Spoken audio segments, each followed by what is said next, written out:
નમસ્કાર મિત્રો, આપ જોઈ રહ્યા છો 4K ગુજરાતી। તો જોઈ લઈએ દેશ દુનિયાના તાજા મોટા સમાચાર, એ પણ સૌથી પહેલા ચોમાસાના માઠા સમાચાર। સેટેલાઇટ તસવીરોમાં ગુજરાત પરથી વાદળો ગાયબ, 7 દિવસ વરસાદની કોઈ આગાહી નહીં। અત્યાર સુધીમાં 17% વરસાદની ઘટ, દરિયામાં કરંટથી માછીમારોને એલર્ટ। સુરતમાં શાકભાજીના ભાવ આસમાને, ભારે વરસાદથી પાક ધોવાઈ જતા અને ટ્રાન્સપોર્ટેશન ખોરવાતા આવકમાં મોટો ઘટાડો, જ્યારે કોબીજ, ટામેટા જેવા શાકભાજીના ભાવ બમણા થતા ગૃહિણીઓનું બજેટ ખોરવાયું છે। આગામી દિવસોમાં ભાવ વધુ વધવાની શક્યતા। સસ્તા અનાજની દુકાનોમાં હવે મોબાઈલ એપથી વિતરણ, લાભાર્થીઓને અંગૂઠાની જરૂર નહીં, પારદર્શિતા માટે પુરવઠા વિભાગ સક્રિય।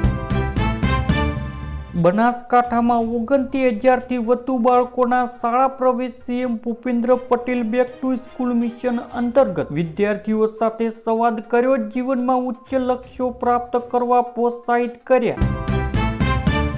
તમારાથી થાય એ કરી લો, અમે હપ્તા આપીએ છીએ। અમદાવાદના મુરલીધર રેસ્ટોરન્ટના પાઉમાંથી જીવાત નીકળી, દુકાનદારે દાદાગીરી કર્યાનો આક્ષેપ, 25,000નો દંડ। ત્યારબાદ મિત્રો, મોરબીમાં ખેડૂત આંદોલન માટે 6 કમિટી રચાઈ। સોશિયલ મીડિયા લીગલ સેલ સહિતની 6 કમિટીમાં 5 થી 25 આગેવાનોનો સમાવેશ, રાજકીય પક્ષના લોકોને બાકાત રખાયા। ફરજિયાત ટેટ પરીક્ષાના વિરોધમાં રાજ્યભરમાંથી શિક્ષકો ગાંધીનગર પહોંચ્યા। 2010 પહેલા શિક્ષકોને મુક્તિની માગણી ન સંતોષાય તો દિલ્હી સુધી આંદોલનની ચીમકી। મેઘતાંડવ વચ્ચે મુંબઈ પુણે રેલવે રૂટ પર ભારે ભૂસ્ખલનને કારણે 30 ટ્રેનો 7 દિવસ માટે રદ, જ્યારે એસટી નિગમ દ્વારા મુંબઈ પુણે રૂટ પર 200 વધારાની બસો દોડાવવામાં આવશે। સુરતના પૂરગ્રસ્તો માટે રાહત પેકેજ જાહેર કરવાની તૈયારી, 3 દિવસમાં નુકસાનીનો સર્વે પૂર્ણ કરાયા બાદ સહાયની જાહેરાત કરાશે। વરાછા બેંક વેપારીઓને ફ્લડ લોન અપાશે। ચાંદીપુરા વાયરસથી સાબરકાંઠામાં હાહાકાર, હિંમતનગરમાં શંકાસ્પદ લક્ષણોથી વધુ એક માસૂમનું મોત, આંકડો 5 થયો, એક બાળક ગંભીર। ફ્રીમાં રિક્ષામાં બેસવું વેપારીને ભારે પડ્યું, મોડાસાના દુકાનદારને કાલપુરમાં મફતમાં રિક્ષામાં બેસાડી ખિસ્સામાંથી 50,000 સરવી લીધા, ચાલુ રિક્ષાએ ધક્કો મારી ફેંકી દીધા। રિક્ષામાં ગેસના બાટલા વેચવા નીકળેલા 2 શખ્સ ઝડપાયા, 75,000નો મુદ્દામાલ જપ્ત, મહેસાણામાં સાંઈબાબા મંદિરની નજીકથી દબોચાયા। રાજકોટમાં માત્ર 5 દિવસમાં 1.5 કરોડની વીજ ચોરી ઝડપાઈ, પીજીવીસીએલની 178 ટીમ 70 વિસ્તારોમાં ત્રાટકી, 364 જગ્યાએ ગેરરીતિ સામે આવી। ત્યારબાદ મિત્રો, સુરતમાં રથયાત્રા પૂર્વ ક્રાઇમ બ્રાન્ચ એક્શન મોડમાં, 70થી વધુ અસામાજિક તત્વો ઓનલાઈન હથિયારો મંગાવતા બદમાશો પર ત્રાટકી, પોલીસ રેમ્બો અને ડ્રેગન નાઇફ સહિત 100થી વધુ ઘાતક ચપ્પુ જપ્ત કરાયા। ત્યારબાદ મિત્રો, વાયદા બજાર ખુલતાની સાથે જ સોનામાં 21,1921 રૂપિયા, ચાંદીમાં 5,387 રૂપિયાનો કડાકો।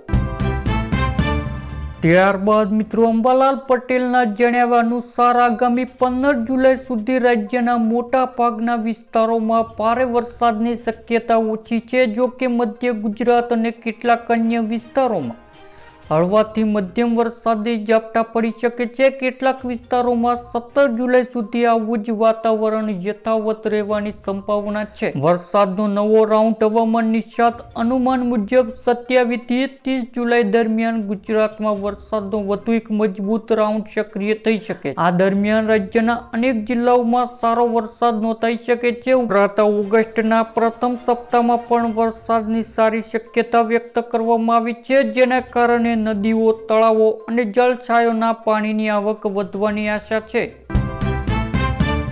ત્યારબાદ મિત્રો, ગુજરાતમાં ચોમાસાની ગતિ હાલ ધીમી પડી છે। હવામાન વિભાગના અનુમાન મુજબ આગામી દિવસોમાં દક્ષિણ ગુજરાત અને સૌરાષ્ટ્રના કેટલાક વિસ્તારોમાં છૂટાછવાયા વરસાદની શક્યતા છે, જ્યારે રાજ્યના મોટા ભાગના વિસ્તારોમાં નોંધપાત્ર વરસાદની સંભાવના ઓછી છે. ગુજરાત રાજ્યમાં અત્યાર સુધી સરેરાશ 6.5 ઇંચ જેટલો વરસાદ નોંધાયો છે, જે સામાન્ય વર્ષોની સરખામણીએ અંદાજે 13% ઓછો છે. વરસાદની અછતને કારણે ખેડૂતોમાં ચિંતા જોવા મળી રહી છે અને ખેતી માટે જરૂરી વરસાદની તેઓ કાગડા ડોળે રાહ જોઈ રહ્યા છે. બીજી તરફ દેશમાં લગભગ 70% વિસ્તારોમાં વરસાદે વિરામ લીધો છે. ગુજરાત ઉપરાંત અનેક રાજ્યોમાં આગામી 5 દિવસ સુધી ભારે કે વ્યાપક વરસાદની કોઈ ખાસ શક્યતા વ્યક્ત કરવામાં આવી નથી.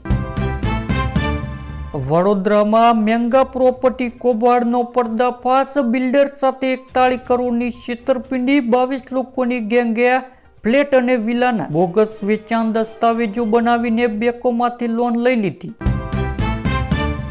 ત્યારબાદ મિત્રો અમેરિકાના વિઝા હવે ફટાફટ મળશે. માત્ર 10 દિવસમાં ઇન્ટરવ્યૂ માટે યુએસ સરકારે શરૂ કર્યો નવો પ્લાન. ભારે વરસાદથી શાકભાજીના ભાવમાં વધારો. ટામેટા, કોબીના ભાવ બમણા. વાહન વ્યવહાર ખોરવાતા આવક ઘટી. આગામી દિવસોમાં હજુ ભાવ વધી શકે. ત્યારબાદ મિત્રો ખાડીપુરે સુરતના 3000થી વધુ કાર બાઇકની પથારી ફેરવી નાખી. ગેરેજમાં રિપેર કરવા જતા એકાએક મહિનાનું વેટિંગ. લાંબી લાઈનો જોઈને વાહન ચાલકો ભંગારમાં વેચવા તૈયાર. આશા વર્કર્સને ₹1500નો વધારો ન મળતા વિરોધ. પાલનપુરમાં આશા વર્કર્સને પડતર માગણીઓ મુદ્દે કલેક્ટરને આવેદનપત્ર પાઠવ્યું.